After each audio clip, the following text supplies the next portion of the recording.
이번 시간은 강제경매, 임의경매, 그 다음 공매에 대해서 배우도록 하겠습니다. 경매를 입문하는 때 그 제일 장벽이 된다고 해야 될까요? 그게 이제 이런 어떤 법률 용어죠. 그래서 뭐 처음 생소한 언어들을 이렇게 들었을 때 오는 거부감 같은 게 있습니다. 저도 처음에 그랬습니다. 강제경매, 임의경매 이게 뭔 뜻이야? 이런 게 뭐가 중요해? 물건이나 사면 되지.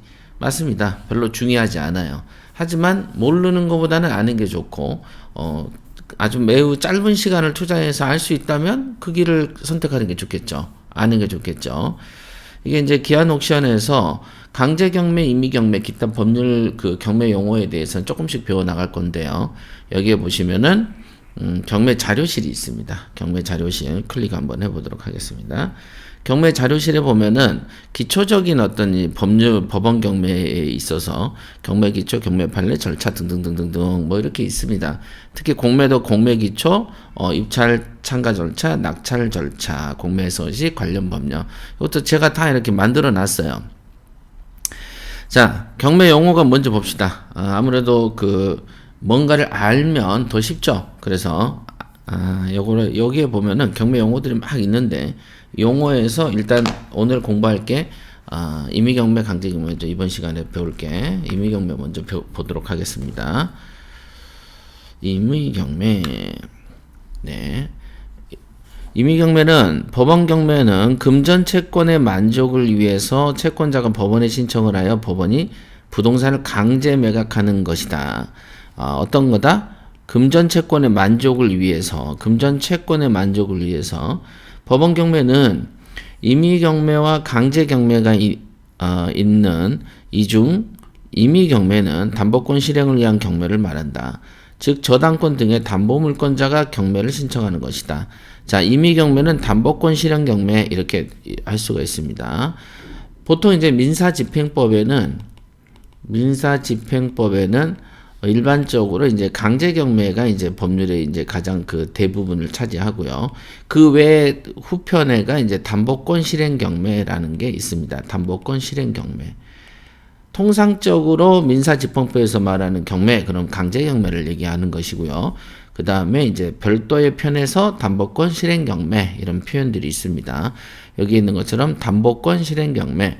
담보라는 게 뭐냐? 돈을 빌리는 데 있어서 담보를 제공한다 이런 말 들으셨죠? 일종의 그 돈 될 만한 거. 예를 들면 내가 은행이 돈을 빌려줬는데 여러분들이 돈을 갚지 못했을 때 은행에서 돈을 회수할 수 있는 어떤 가치 있는 물건. 그죠? 물건에는 부동산하고 동산이 있겠죠? 이런 가치 있는 물건을 잡는 것을 담보 잡는다라고 표현하는데, 이런 담보권 실행 경매는 대체적으로 이제 등장인물이 이제 은행 이런 거죠. 그 다음에 담보라는 게 등장합니다. 그러니까 담보에는 자동차나 선박이나 이런 것도 다 재산이죠. 요걸 담보로 빌려주는 것이죠.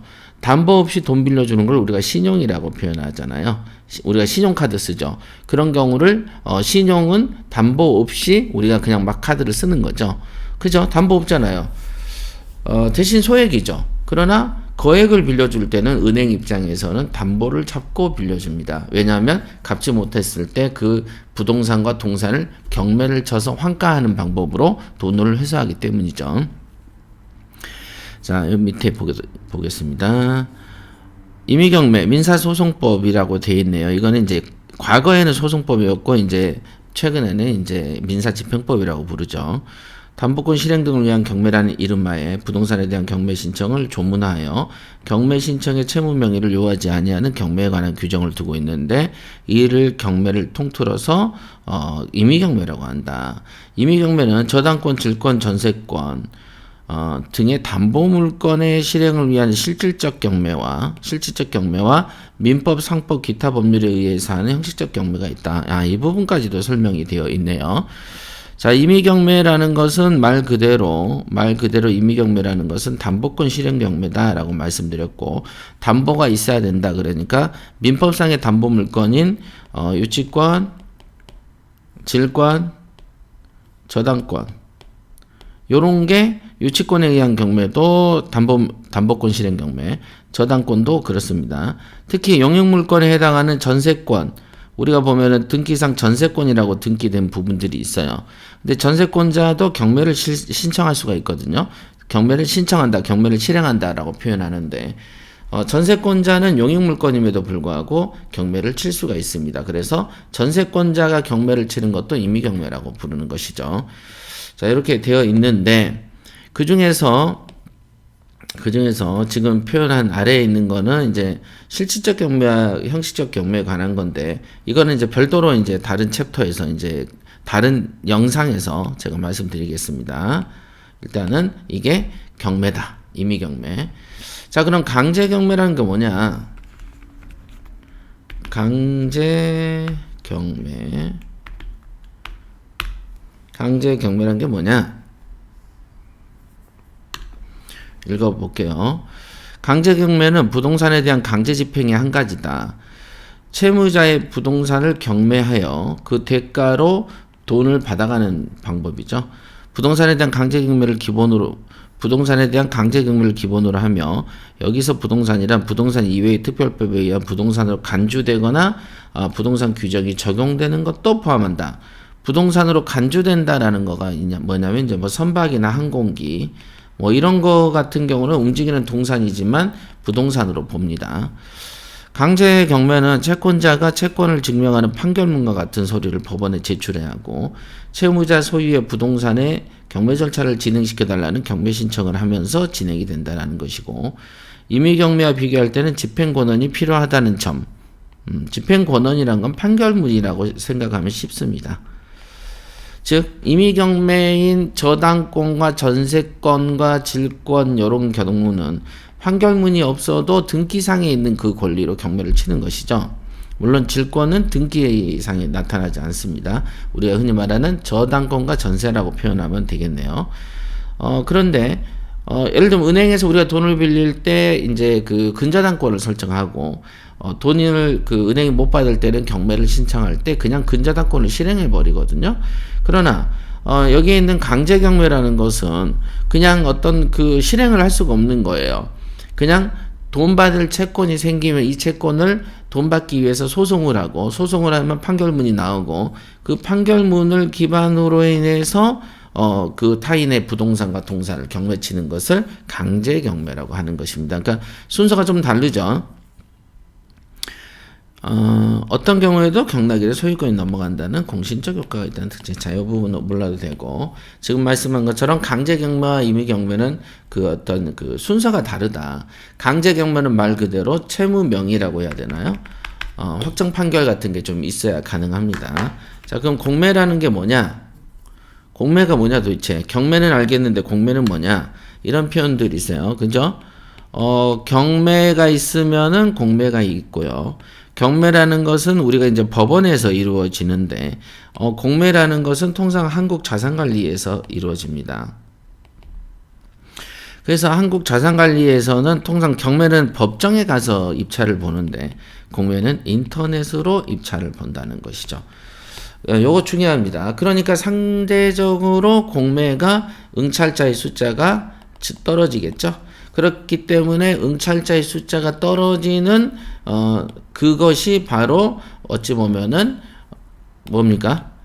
그 우량물건의 전제 조건 중에 우량물건의 조건이 뭐예요? 경쟁자 수가 적어야 된다. 자, 이런 적기 때문에 아무래도 돈을 벌 수 있는 기회가 공매에도 되게 많다는 거 아셔야 되고요. 그래서 이제 우량물건 검색 훈련을 할 때는 경매도 해야 되고 공매도 해야 되고 그렇습니다. 국가기관, 즉 국세청에 체납된 세금을 징수하기 위해서 옛날에는 성업공사라고 표현을 했는데요. 법률은 국세징수법에 의하고 압류재산과 비업무용 재산을 처분이 주가되어 성업공사가 밀린 세금을 대신 받아준다라고 했는데 이게 옛날이네. 옛날부터 있었던 용어 해설이네요. 보니까 아주 옛날부터 한국자산관리공사로 바뀐 지는 정말 십수년 됐는데요. 이런 부분도 손대야 되겠다. 그러나 이제 대충 여러분들이 어차피 이 공사의 이름만 바뀐 거기 때문에 뜻은 아셔야 돼요. 세금 체납으로 인해서 이제 세금 체납으로 부동산을 넘기는 거, 동산을 잡아서 판매하는 거, 요거를 공매라고 하는 것입니다. 공매. 예, 공매. 이름이 조금 다르죠. 이런 걸 공매라고 부릅니다. 그러면은 경매와 공매에 있어서 보시면은 여기 보시면 경매 검색과 공매 검색 이렇게 두 갈래가 있는 걸 아실 수가 있습니다. 경매, 공매. 그래서 기한 옥션에서 두 군데를 다 보셔야 돼요. 보시면 경매 검색 한번 보도록 하죠.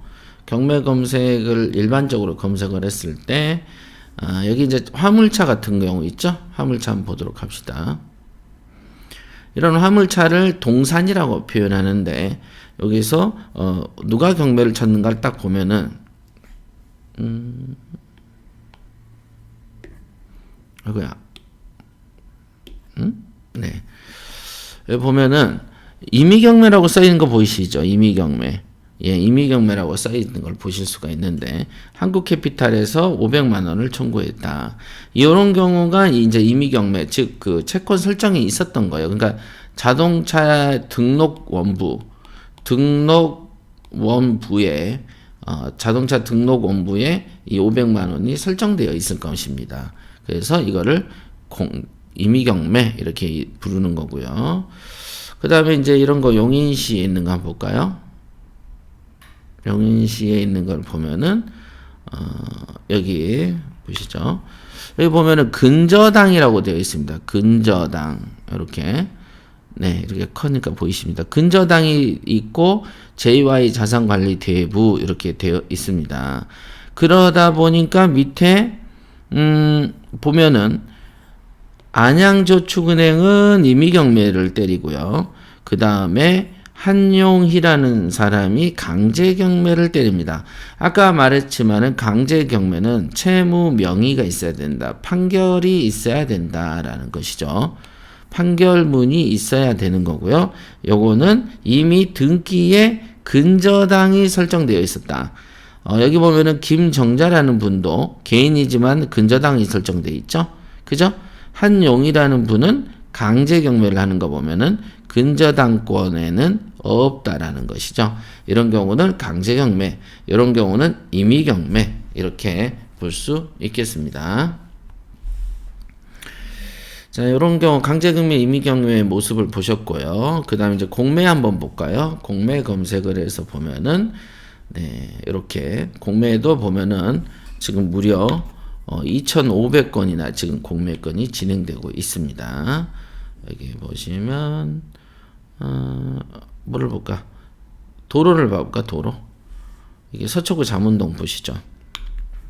서초구 잠원동이니까 괜찮은 데죠. 그 다음에 도로다. 그 다음에 4억인데 2억 6천 이렇게 되어 있습니다. 그 다음에는 이제 뭐 공매는 어차피 공매 사건을 같이 보셔야 되는데 여기에 보면 이렇게 등등등 위치도 항공도 뭐 다 있습니다. 토지 등기부 뭐 요거 있습니다. 네.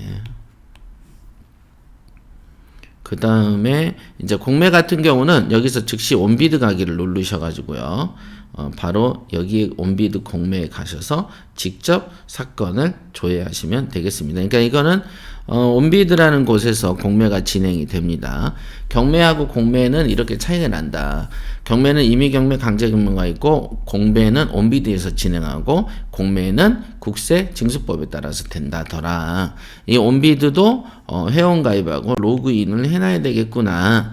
이렇게까지 배울 수 있겠습니다. 자, 여기까지 하겠습니다.